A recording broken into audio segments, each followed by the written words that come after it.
and welcome back to SK Model Kids, and we are here back again with our new topic, क्योंकि हम लोगों ने work energy and power entirely finish कर दिया है. And today we are going to have a overview of centre of mass and linear momentum. So we are going to concentrate on the topic because basically the center of mass is also a nice chapter and a very interesting chapter, जहाँ पे Newton's laws of motion and kinematics में हम लोग पढ़ लेते हैं how to apply the kinematics and Newtonian mechanics यानी dynamics for any moving object, जहाँ पे हम लोग को ऑब्जेक्ट पार्टिकल लाइक सपोज करना पड़ता है. We just do suppose the object particle like. तो अगर कोई भी ऑब्जेक्ट है सपोज मेरी एक ट्रक है, सपोज कोई भी बस है, कोई भी कार है, ये यहाँ पे जा रही है, इसमें मुझे अगर काइनेमेटिक्स लगाना है, न्यूटन्स के लॉज लगाने हैं, डायनेमिक्स लगाना है, तो ऑफ कोर्स मैं सपोज करूँगा that this is a particle like object. Of course मुझे सपोज करना पड़ेगा. लेकिन क्या हो अगर ये ऑब्जेक्ट पार्टिकल लाइक हो ही ना, बिकॉज हम लोग पार्टिकल लाइक ऑब्जेक्ट को डिफाइन कैसे करते हैं. Okay, how can we define? अगर हम लोग ना कोई भी ऑब्जेक्ट एक एग्जैक्ट पार्टिकल नहीं होता, एक पॉइंट पार्टिकल नहीं होता. एक्चुअल में ना दिस इज ऑल्सो पार्टिकल, लेकिन हम एक पॉइंट पार्टिकल की बात करते हैं. एक पॉइंट लाइक पार्टिकल हमारे डेली लाइफ में जनरली नहीं होते हैं. इसको मैं कैसे एक पॉइंट पार्टिकल सपोज कर सकता हूँ? अगर ना ये बहुत छोटा, छोटे साइज से तो मैटर नहीं करता जनरली, अगर इसकी सारी चीज़ें जो भी इसमें कंपोनेंट्स हैं वो एक ही डायरेक्शन में चल रहे हैं, तब मैं इसे एक पॉइंट पार्टिकल सपोज कर सकता हूँ. Because if we just put the markers right now, अब सपोज करो, you have to suppose it कि आपके पास यहाँ पे एक एटम है. सपोज आपके पास यहाँ कोई भी मैटर है, अब उसमें आपने मैग्नीफाई किया, उस मैटर को ना 3D में मैग्नीफाई कर लिया. अब जैसे आप मैग्नीफाई करोगे आपको यहाँ क्या दिखेगा? ऑफ कोर्स मैग्नीफाई करोगे तो आपको पहले तो मॉलिक्यूल्स दिखेंगे, उसको भी मैग्नीफाई करोगे ईच मॉलिक्यूल तो आपको एटम्स दिखेंगे.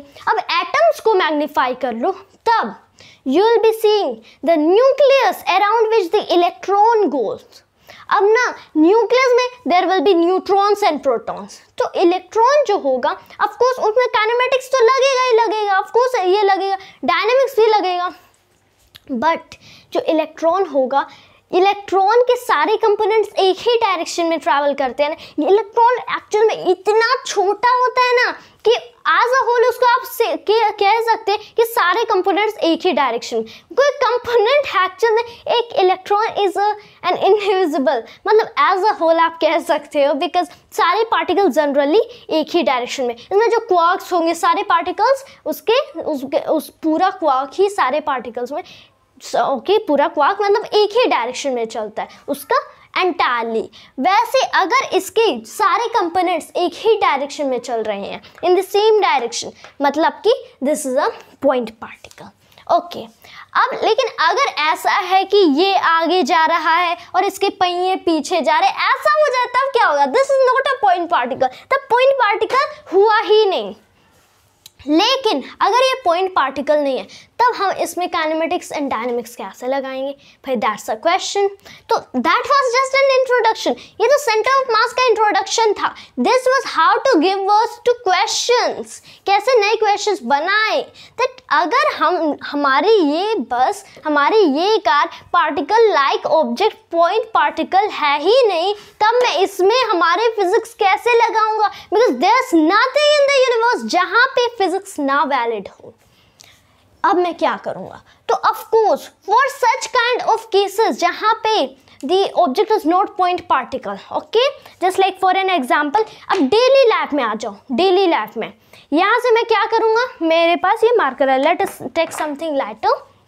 मेरे पास ये मार्कर है सपोज. अब मैं क्या करूँगा ना, अब इस मार्कर को मैंने फ्लिप किया, of course it goes on like this. इसको मैंने थ्रो किया. So as I just throw this, इसके सारे कंपोनेंट्स डिफरेंट डायरेक्शन में जाते हैं. जैसे मैंने अभी फेंका, तो जैसे ही फेंका ये कुछ ऐसा केस हो गया कि इसका ये वाला कंपोनेंट थोड़ा नीचे जा रहा है, पूरा सिस्टम तो ऊपर जा रहा है लेकिन ये वाला कंपोनेंट ऑफ सिस्टम नीचे जा रहा है वाल ये वाला ऊपर जा रहा है। सो डिफरेंट डायरेक्शंस हो गए। अब डिफरेंट डायरेक्शंस हो गए मतलब इस मार्कर में काइनेमेटिक्स एंड डायनेमिक्स लग ही नहीं सकते and that's a bad thing कि काइनेमेटिक्स और डायनेमिक्स ना लगाओ। How is it possible? अब तब तो फिजिक्स काम करेगी ही नहीं। For that kind of point हमें एक स्पेशल पॉइंट सपोज करना पड़ेगा इस मार्कर पे जहाँ पे पूरा मोशन कांस्टेंट रहे, जहाँ पे ये फ्लिप ही ना करे, वो पॉइंट कांस्टेंट ही रहे। सपोज आप एक इलेक्ट्रॉन को फेंक रहे हो, अब इलेक्ट्रॉन्स पे आ जाते हैं आपके पास। यहाँ पे ना एक बड़ा सा इलेक्ट्रॉन है, मतलब इलेक्ट्रॉन्स छोटे होते हैं, उसी को आपने मैग्नीफाई कर लिया, इलेक्ट्रॉन थोड़ा बड़ा हो गया। मेरे हाथ में इलेक्ट्रॉन है, मैंने इसको फेंका। अब ये सिंस अगर ज़्यादा स्पिन करके ना फेंका तो भी तो कुछ स्पिन करके जाएगा लेकिन अपनी डायरेक्शन चेंज करेगा। ऑफ कोर्स ऐसे जाएगा कोई बात नहीं, ऐसे जाएगा कोई बात नहीं, लेकिन सारे पार्टिकल्स इलेक्ट्रॉन के तो एक ही डायरेक्शन में मूव करें। You have to visualise this, आपको इमेजिन करना पड़ेगा। Physics is visualisation along with mathematics. तो सारे जो भी इलेक्ट्रॉन्स में क्वार्क्स होंगे वो सब एक ही डायरेक्शन में जाएंगे, यानी इलेक्ट्रॉन तो पॉइंट पार्टिकल है, ये हुआ ही नहीं। तो अब हम लोग क्या करें?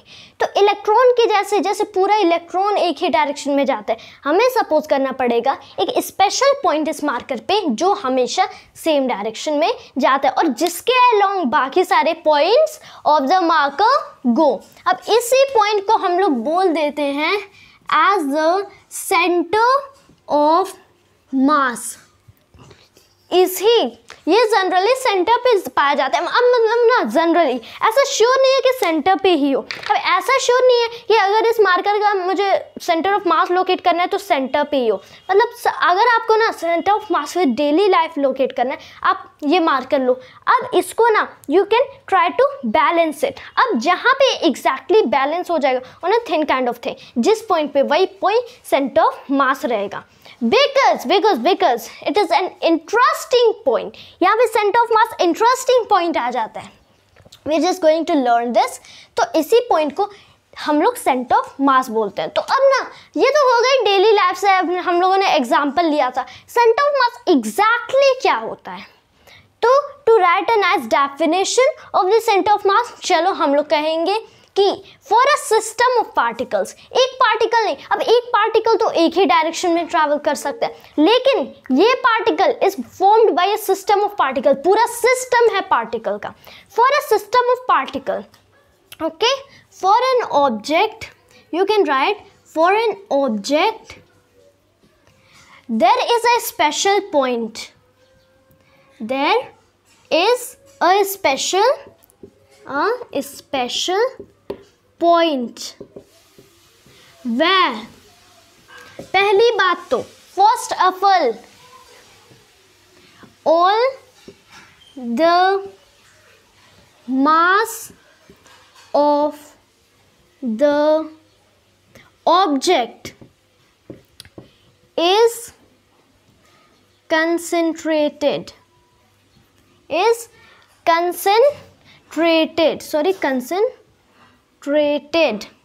and the second point, जो दूसरा पॉइंट है, all external forces, मैं इसको वेक्टर एफ से डिनोट कर देता हूँ, are applied there। All external forces ना हम लोग सपोज करते हैं कि वहीं पे लगते हैं, यानी हाँ वहीं पे लगता है। तो अब you can also write it as vector F, मैंने शॉर्ट फॉर्म में लिख दिया। अब ना अगर मुझे इसे इलेबोरेट करके एक्सप्लेन करना है तो कोई भी ऑब्जेक्ट है, यहाँ पे ना हर एक object present in our universe के पास एक ऐसा भी पॉइंट होता है जहाँ पे पूरे ऑब्जेक्ट का मास उसी पॉइंट पे कंसंट्रेट हुआ रहता है। जैसे मेरे पास ये मार्कर है, अगर मैं बोलूँ पूरे मार्कर का मास कैपिटल M है, सपोज मेरे छोटे छोटे पार्टिकल्स हैं बहुत सारे मार्कर में, किसी का मास है M1, M2, M3, M4, M5, M6, M7 और ऐसे Mn तक अप टू n डिजिट्स है। अगर मैं सारों को ऐड करूँगा तब मुझे entire mass of the system मिलेगा, entire mass of the marker मिलेगा, मतलब कि कैपिटल M।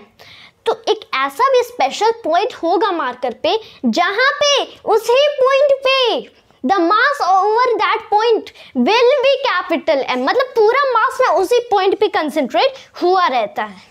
ओके और सेकेंडली ये तो मतलब जो DC पांडे सर की टेक्स्ट बुक होती है मैकेनिक्स 2, अगर आप देखोगे मैकेनिक्स वॉल्यूम 2, तो उसमें आई थिंक फर्स्ट या सेकेंड चैप्टर, फर्स्ट या सेकेंड ऐसे ही कुछ चैप्टर होगा, उसमें ना ये बताया गया है कि all the mass of the object is concentrated at that point.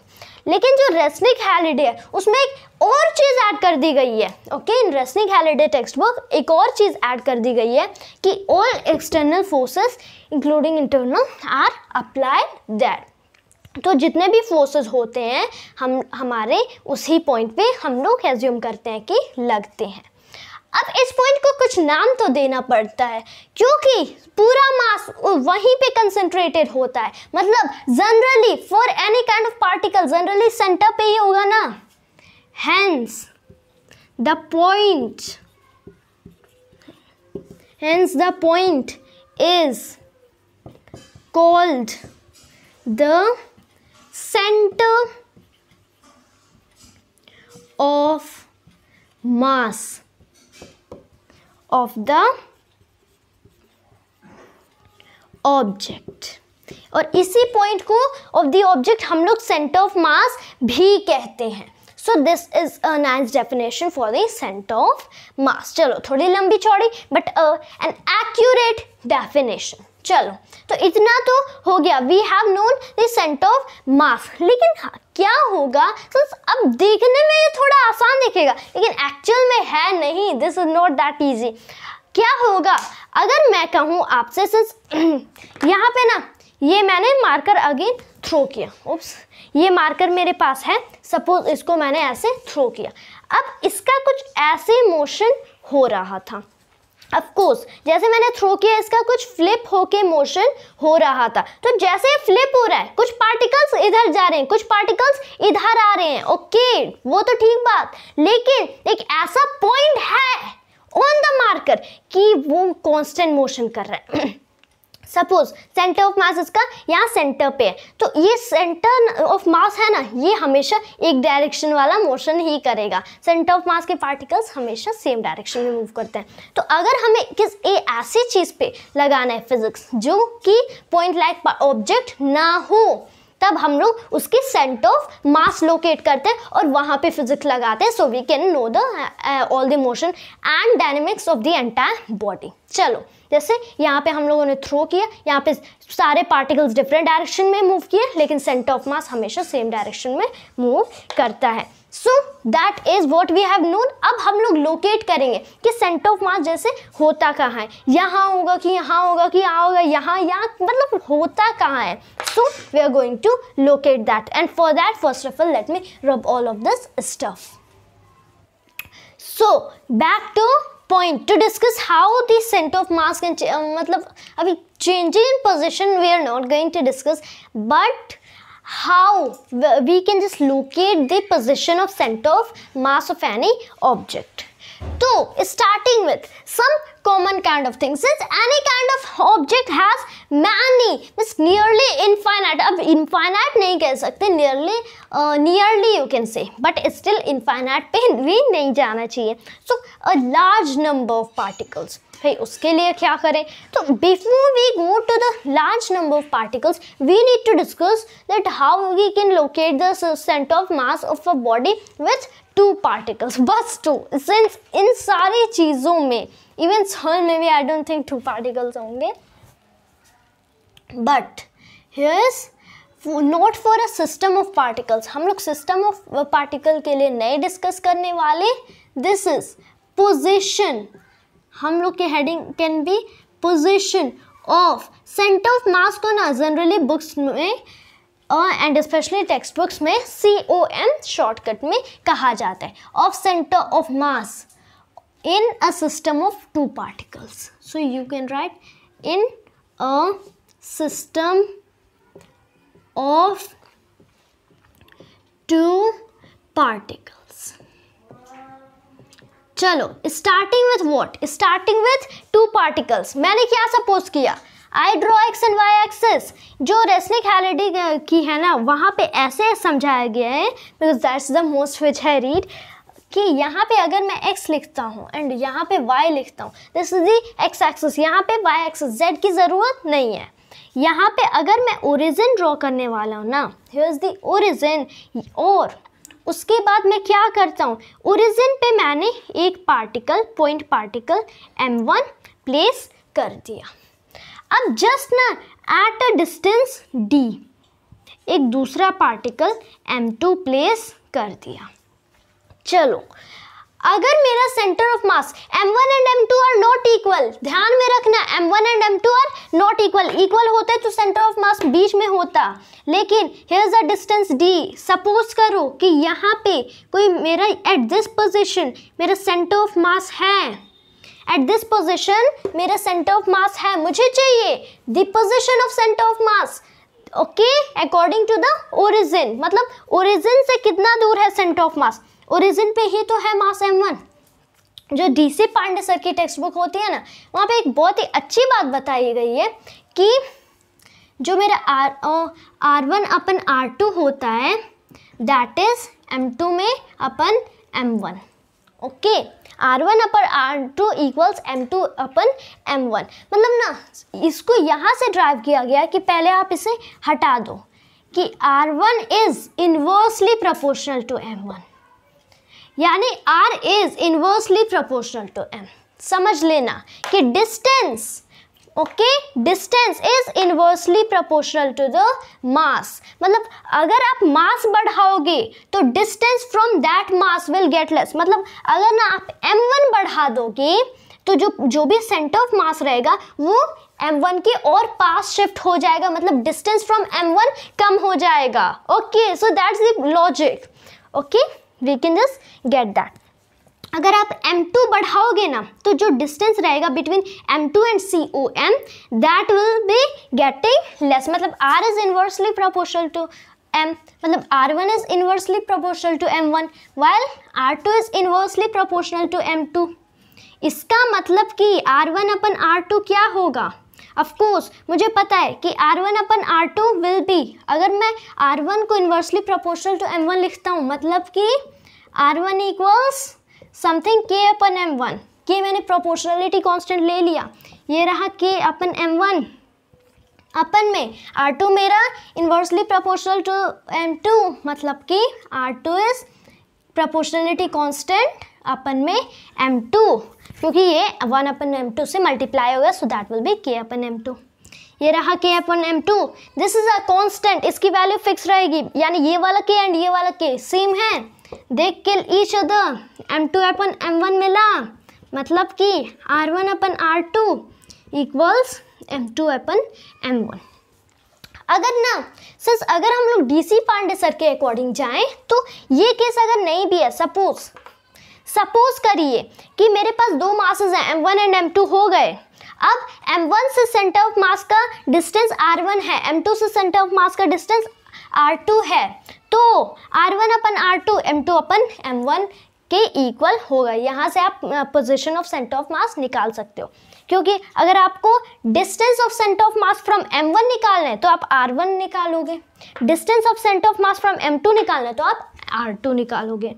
Of course यहाँ पे एक कॉमन एग्जांपल दे देते हैं कि ना अगर मेरे पास दो पार्टिकल हैं, m1 equals 2 kg and m2 equals 4 kg, and जो डिस्टेंस है ना, what is the distance between the center of mass and suppose m1, center of mass and m1 के बीच में डिस्टेंस हम लोग r1 बोलते हैं। अगर इसको मैं कुछ भी ले सकता हूँ, 10 मीटर ले सकता हूँ, मुझे निकालना है distance between m2 and centre of मास, मैं क्या करूँगा, इसी इक्वेशन में पुट कर सकते हैं, बिना दूसरा इक्वेशन फॉर्मुलेट करिए, इसी से हो सकता है, लेकिन सारे केसेस में नहीं हो सकता। अभी चले DC पांडे सर की बुक्स के अकॉर्डिंग, R1 अपन R2, R1 मुझे पता है क्या है 10 मीटर, अपन में R2 मुझे नहीं पता, इक्वल्स m2 मुझे पता है 4 kg, अपन में m1 मुझे पता है 2 kg, kg and kg cancel each other, ये रहा 2 टाइम्स में,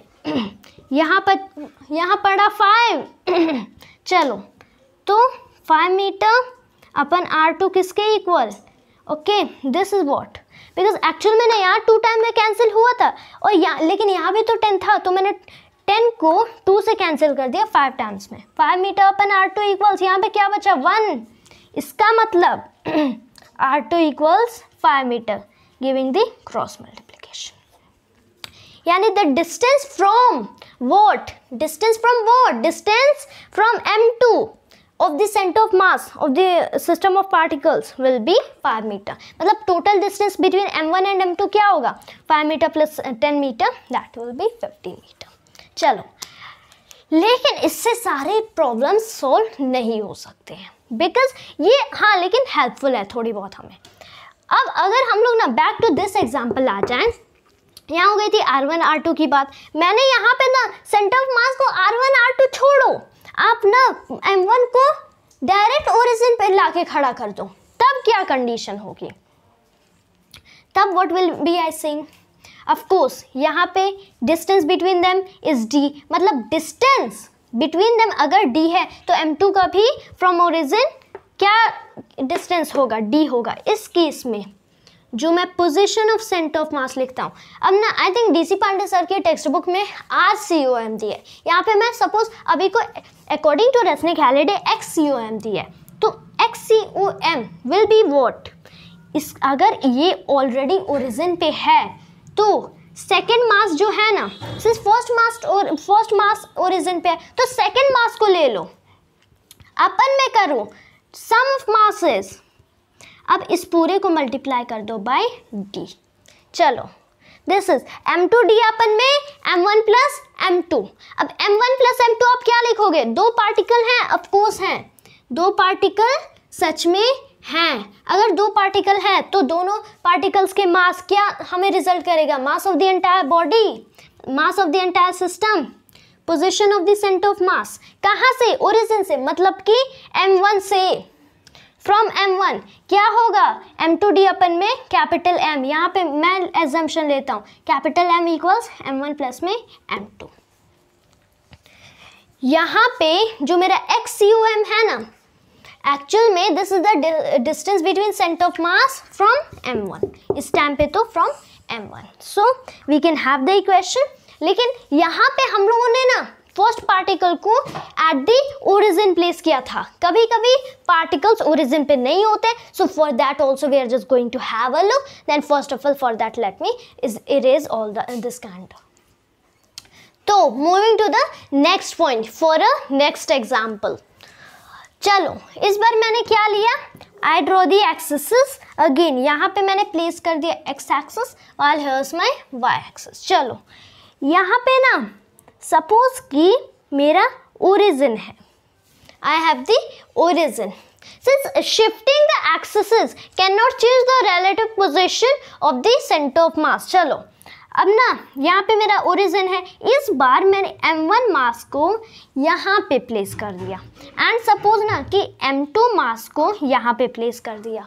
अब अगर मैं लिखता हूँ कि distance between M1 and origin जो मेरा होगा that will be what, that will be suppose में मेरा x1, while जो distance between मेरा origin and what, origin and M2 होगा उसको मैंने अपना x2 assume कर लिया।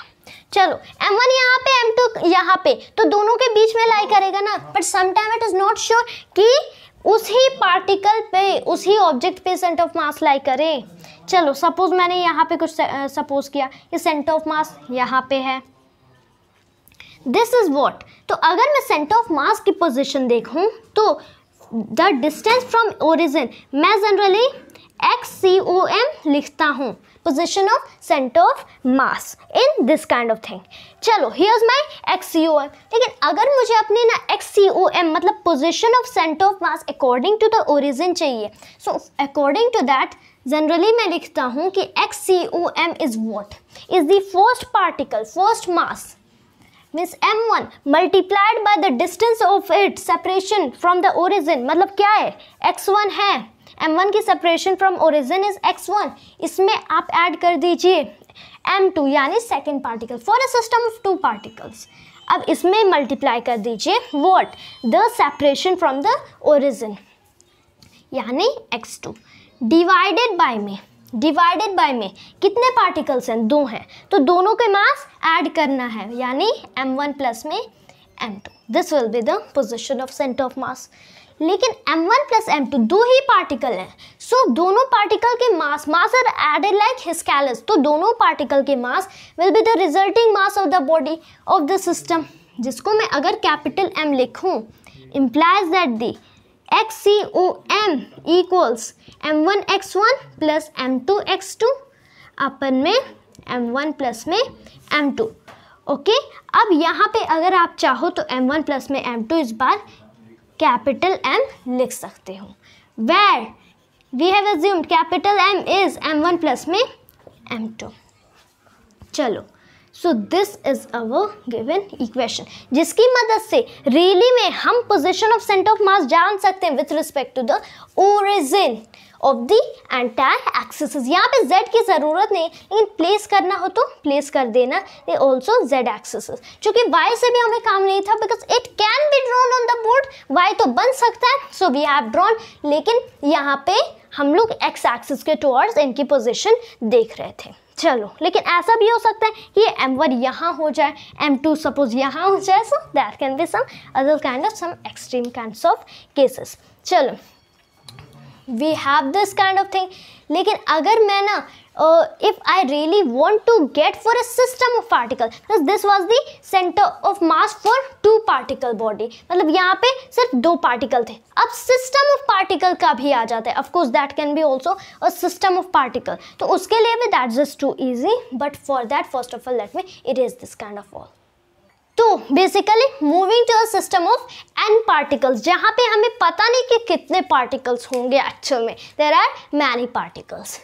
तो यहाँ पे ना as we have understood for 2 particles, अब दैट टोटली इजी हो जाता है, बिकॉज यहाँ पे अब डायग्राम n पार्टिकल्स के लिए कैसे कोई बनाएगा, but it can be drawn, but that would be just too difficult. तो we are moving to according to the JEE and NEET and class 11 syllabus. तो अगर सिंस ऑलरेडी मुझे पता है XCOM क्या होता है for a system of 2 particles, यही होता है ना, m2x2 अपन में व्हाट, कैपिटल M. चलो, यानी m1 प्लस में m2. लेकिन अगर इसी को मुझे for a n particle suppose करना है, तो मैं इसे लिखूंगा कि XCOM इज m1x1 प्लस में m2x2 प्लस में m3x3, सिंस n पार्टिकल्स हैं तो 3 भी हो सकते हैं, प्लस में m4x4. Here we can look, तो m3x3 अगर थर्ड पार्टिकल है, तो थर्ड पार्टिकल का जो डिस्टेंस होगा from the origin that will B x3, तो फोर्थ मास का जो डिस्टेंस होगा from the origin that will B x4. ऐसे हो सकता है m5x5. अब प्लस में प्लस प्लस करते जाओ until you don't reach mnxn, यानी nth पार्टिकल के लिए. This is for the nth particle. यहाँ पे हम लोगों ने लंबा कर दिया, लेकिन अगर हम चाहते तो यहीं से इसे ले आते, क्योंकि वही वैल्यू आएगी, क्योंकि if we apply dot dot and dot और यहाँ पे mnxn पे पहुँच जाएं, तो यहाँ से भी पहुँच रहे हैं, वहाँ से भी पहुँच रहे हैं, लेकिन यहाँ का डॉट डॉट डॉट वहाँ का मतलब कि m6x6 m7x7 और तब यहाँ जाके, लेकिन यहाँ पे तो जस्ट m4x4 भी ऐड हो रहा है, m5x5 भी, एंड बाकी सारे भी, तो उन लोग को भी इन डॉट्स में हम समेट सकते हैं. तो here we can get for a system of n particles. अपन में total mass of the system कितने particles हैं? Of course mn particles हैं, मतलब m1 plus m2 plus m3 plus as a whole dot dot dot, this is plus में mn. चलो, you can write that. अगर आपको इसे short करना है तो this is m1x1 plus में m2x2 प्लस में m3x3, अब 3 तो लिखने ही चाहिए, प्लस में एज अ होल mnxn. अपन में इसको आप क्या लिख सकते हो, mass of the entire body, मतलब कि capital M. We have the assumption that capital M equals m1 plus m2 plus m3 and as a whole up to n digits, तो प्लस में mn. चलो, इतना हमें मिल गया, लेकिन अभी ना इक्वेशन थोड़ी हमें लॉन्ग दिख रही है, it seems a bit larger.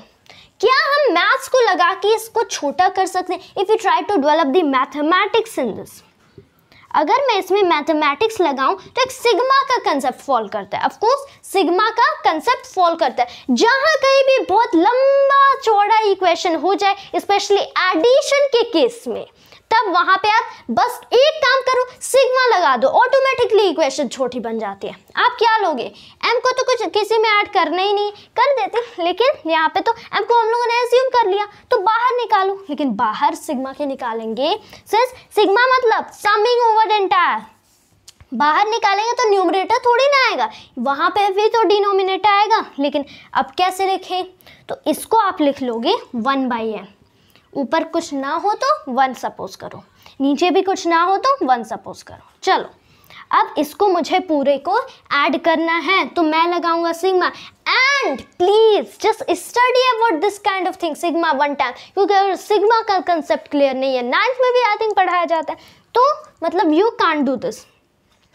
Sigma मैं n इक्वल्स 1 से लेता हूँ, sorry this is i equals, हाँ ये है i इक्वल्स 1 से लेता हूँ अप टू n, 1 से n तक हम लोग जा रहे हैं ना। अब m1 x1 m2 x2 m3 x3 हम लोग ने 1 से n तक एक्सटेंड किया है, तो यहाँ पे भी mi xi आप लिख दो, i इक्वल्स 1 से लेके n तक एडिशन हो जाएगी। ये इक्वेशन शॉर्ट हो गया, दोनों की सेम वैल्यू, बस मैथमेटिक्स लगा और इक्वेशन छोटा बन गया, जबकि अब भी उसकी इतनी ही वैल्यू है। So that's importance of maths, importance of mathematics in our daily lives and in physics. So this is the position of center of mass. चलो अब ना, अगर मुझे 3 dimensional analysis चाहिए इसका, 3 dimensional, सिर्फ 1 समझ लिए, 2 dimensional सपोज अब चाहिए ना, यहाँ पे 2 dimensions है। अब मुझे y position of centre of मास चाहिए, लेकिन y एक्सिस के टुवर्ड्स, यहाँ पे मैंने y एक्सिस को फोल्ड करा दिया कि मासेस x एक्सिस पे नहीं है, x पे है एंड y पे। मतलब अगर मैं कुछ ऐसा ड्रॉ करता हूँ, मासेस ऐसे थोड़ी ना, मासेस यहाँ पे कुछ लटक गए, ऐसे हो गए, मतलब ऐसे फॉर n पार्टिकल्स। अब क्या होगा? x पे भी y पे भी है, तो x एंड y दोनों के लिए लिख लो। y position of the centre of मास क्या होगा? यही इक्वेशन होगा, सेम होगा, बस फर्क क्या रहेगा? i इक्वल्स 1 से लेके n तक ही रहेगा, बस फर्क क्या रहेगा? mi ही रहेगा। यहाँ पे xi की जगह yi हो जाएगा, क्योंकि यहाँ पे x coordinate of the particle नहीं देख रहे हैं, बल्कि y कोऑर्डिनेट देख रहे हैं। This is for the y axis. z axis में है, अगर पार्टिकल स्पेस में लोकेटेड है, तब आप लिखोगे कि z of COM equals 1/n, not any kind of maximum changes, there is a minimum kind of changes। यहाँ पे भी वही फर्क क्या है? Here's the zi, ये भी वही बातें बन गई।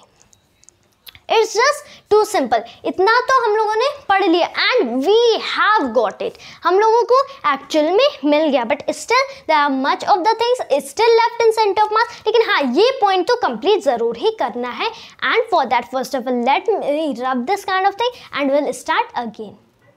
Okay, so moving to the next, यहाँ पे अगर मैं अब क्या बोलूँगा ना, सिंस अब xi है, yi है, zi है, इसको अगर मुझे सिर्फ 3 इक्वेशंस मिल रहे हैं, मुझे और छोटा करना है। आई am just a fan of concise notation, okay, जैसे रस्निक, हैलिडे एंड वॉकम में जब ये पॉइंट एक्सप्लेन किया गया है, so here is written, if you are a fan of concise notation, so you can write the equation in this form given below. So I am just fan of concise notation, that's why मैं क्या बोलूँगा, जो RI होता है, vector RI, आप इसे तो x i cap plus में y, okay, i cap sorry z cap plus में z k कैप लिखते हो, यहाँ पे भी i हो सकता है। सिर्फ अगर मैं सिर्फ r की बात करूँ तो इतना होता है। अब इसी में i पार्टिकल तक हो जाए तो i तो लग ही जाता है, ये हमें पता है, ऑलरेडी वी नो दिस। तो अगर मुझे वेक्टर लगाने, सिंस यहाँ पे वेक्टर है, तो i cap, z cap and k cap, तो x y z को भी मल्टीप्लाई होके वेक्टर बना देंगे, ऑफ कोर्स बना देंगे। मुझे ऑलरेडी पता है XCOM, ओके, XCOM क्या है? दिस इज 1/m सिग्मा i इक्वल्स 1 से लेके n तक mi xi, यही बात, ऑफ कोर्स यही बात। यहाँ पे mi xi आ रहा है, मुझे पता है YCOM क्या होता है, 1/m सिग्मा i इक्वल्स 1 से लेके n तक mi yi। चलो मुझे पता है कि ZCOM क्या होता है, 1/m सिग्मा i इक्वल्स 1 से लेके m तक, n तक mi एंड zi। चलो मुझे इतनी बातें पता है। Again if I look over this equation, इसका मतलब वेक्टर ri क्या होगा, this will be xi i cap plus में yi j कैप प्लस में zi k कैप है, यही होगा। अगर मुझे एग्जैक्टली पोजीशन चाहिए तो मुझे इन सारे वेक्टर्स को ऐड करना पड़ेगा, मुझे करना तो पड़ेगा, ऑफ कोर्स करना पड़ेगा। So I will be just adding all the vectors. अभी तक तो इनसे तो स्केलर में ही काम चला सकते हैं। तो एज अ होल ना मुझे एग्जैक्टली पोजीशन से चाहिए कि एक्स वाई एंड जेड तीनों में चाहिए, तब मैं क्या करूँगा, मैं इसका कंसेप्ट लगाऊंगा कि वेक्टर ri मेरा क्या होता है, ये हुआ 1/m, सब में कॉमन है, बाहर निकालो, सिग्मा i इक्वल्स 1 से लेके n तक सब में कॉमन है, mi सब में कॉमन है, यहाँ पे क्या फॉल करेगा, वेक्टर ri। चलो sorry, here is the vector RCOM, मतलब मुझे पोजीशन ऑफ COM चाहिए, लेकिन ना कि x and y and z तक सीमित। I want the entirely sum x y z तीनों का चाहिए इन अ कंसाइज नोटेशन। तब मुझे 3 इक्वेशंस के बदले एक इक्वेशन मिलती है that can complete explain it all completely. जैसे आइंस्टीन का ड्रीम था, Einstein's dream was कि to unify the general theory of relativity and quantum mechanics to form a single theory that will explain the entire universe। तब उनको ना कि बड़े particles जिसमें हम लोग जनरल थ्योरी ऑफ रिलेटिविटी लगाते हैं एंड छोटे पार्टिकल्स की थ्योरी जो क्वांटम मैकेनिक्स होती है, मतलब 2 थ्योरीज में हम लोग ना रहे, हम लोग दोनों को एक ही थ्योरी बनाए that can explain entirely। वैसे हम लोग भी यहाँ कर रहे हैं, हमें 3 इक्वेशन मिले, लेकिन हमें 3 इक्वेशंस को यूनिफाई करना था to form a single equation that will explain all the 3 axes. So we have done this here, all are unified कि वेक्टर RCOM इक्वल्स 1/m सिग्मा i equals 1 to n mi vector ri and we just get it here. तो इतना हमारा हो गया and as a whole this point is also completed. But what I see, एक ना last point बचा and in a last erase हम लोग वो भी कंप्लीट करने वाले। So for that also first of all let me erase this. तो moving to the next concept, मतलब the concept of solid bodies and perhaps the last concept we are going to clear. तो ना जो solid bodies होती हैं हमारी, which I just do have the solid bodies, जैसे मेरे पास ये मार्कर है, अब इसमें बहुत सारे पार्टिकल हैं, अगर मुझे सिग्मा करना है मतलब 1/1 जोड़ता रहूँगा और ये एंडलेस हो जाएगा, यानी यहाँ मुझे जोड़ना पड़ेगा, इतना करना पड़ेगा that it will take me even years to apply physics centre of mass के कंसेप्ट्स टू दिस मार्कर। भाई अब मैं क्या करूँगा तब, and in that kind of case मैं क्या करूँगा, अगर मुझे XCOM चाहिए, ओके XCOM चाहिए, चलो अभी पार्शियली ना हम लोग इसको डिफ्रेंशिएट कर देते हैं। मैं ओरिजिनली लिखता हूँ 1/m सिग्मा i इक्वल्स 1 से लेके n तक mi xi, मैं ये लिखता हूँ, मगर अगर इसे x एक्सिस पे ही प्लेस करूँ, यहाँ पे n पार्टिकल्स हैं, मतलब इतने ज़्यादा पार्टिकल्स हैं कि m भी बहुत ज़्यादा है। So that is there are many kinds of particles. इसके लिए सिग्मा लगा भी दूँ तो क्या फ़र्क पड़ेगा, मेरे लिए जो सालों लग जाएंगे सिर्फ एक छोटा सा कंसेप्ट लगाने में इस मार्कर में, फिजिक्स यूज़ करने में इस मार्कर में। तो इतने जब ज़्यादा हाई पार्टिकल्स हो जाएंगे तब in that kind of case मैं XCOM लिख दूंगा, यहाँ पे लगेगा कंसेप्ट ऑफ व्हाट, इंटीग्रेशन, मतलब पूरे को ऐड कर देना, सम कर देना, सिग्मा का जस्ट सिग्मा से ओरिजिनेट होता है इंटीग्रल। अब यहाँ पे ना जो मेरा x रहेगा वो तो रहेगा, x मेरा वेरी तो कर ही नहीं सकता बिकॉज x तो मेरा पूरा सेम रहेगा, बट यहाँ पे ना स्मॉल नंबर ऑफ पार्टिकल्स मेरे बहुत सारे will be present in the marker, जिनका स्मॉल पार्टिकल्स के लिए स्मॉल मास, मतलब कि अगर पूरा डीएम है, पूरा एम है, कैपिटल एम, तो छोटे छोटे के लिए मैं डीएम लिख दूंगा। This is the another equation we get for solid bodies. वैसे ही YCOM के लिए 1/m इंटीग्रल YDM, एंड वैसे ही ZCOM के लिए 1/m integral ZDM, and the next one that I actually get. So that's for solid bodies, जब बहुत सारे हमारे जस्ट पार्टिकल्स आ जाए, मतलब मासेस आ जाए, सो दैट्स फॉर इट।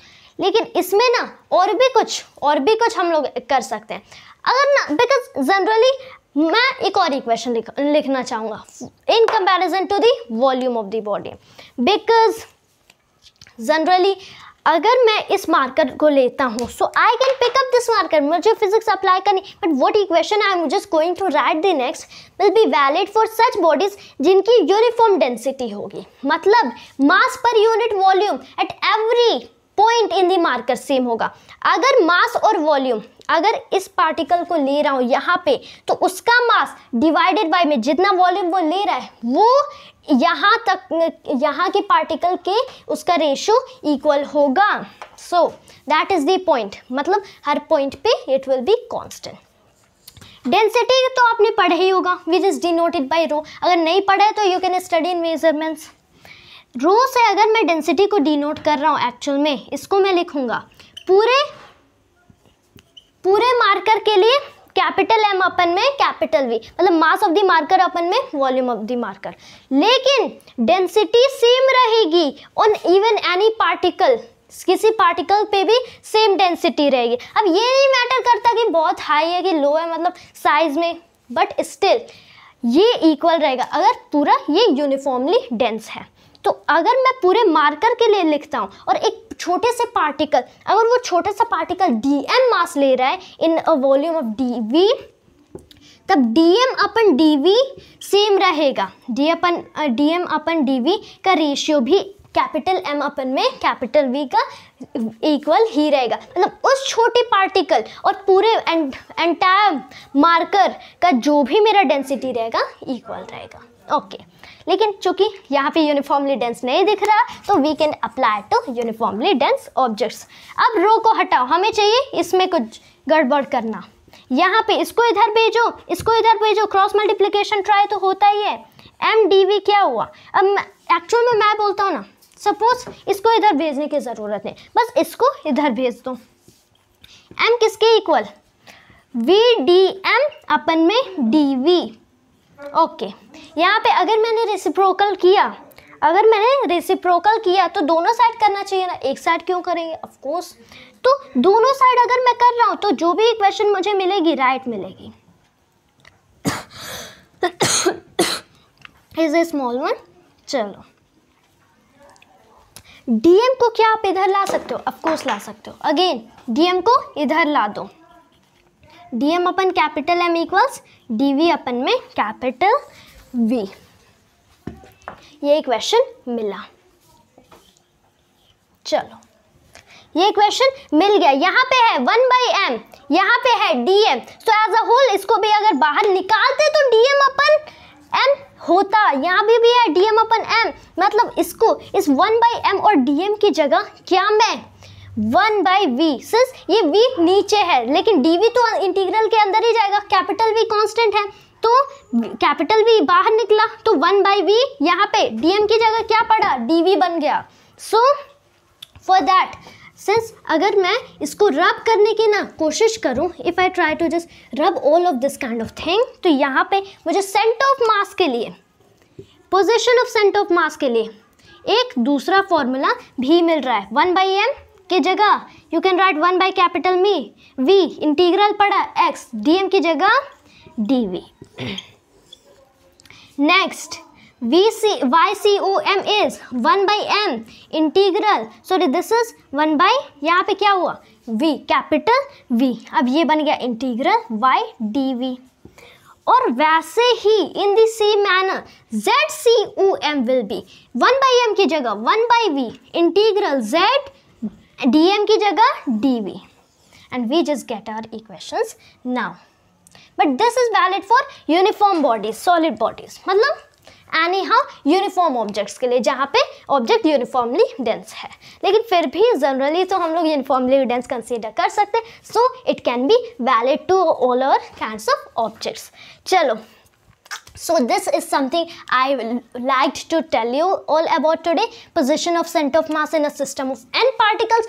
और just इसके बाद we'll be covering in the next video about how to apply the kinematics to center of mass, उसके बाद even dynamics to center of mass, फिर होगा linear momentum, फिर हम लोग collision भी as इसी playlist and इसी chapter में cover करने वाले हैं. चूँकि यहाँ पे कॉलिजन नहीं लिखा गया, नो प्रॉब्लम.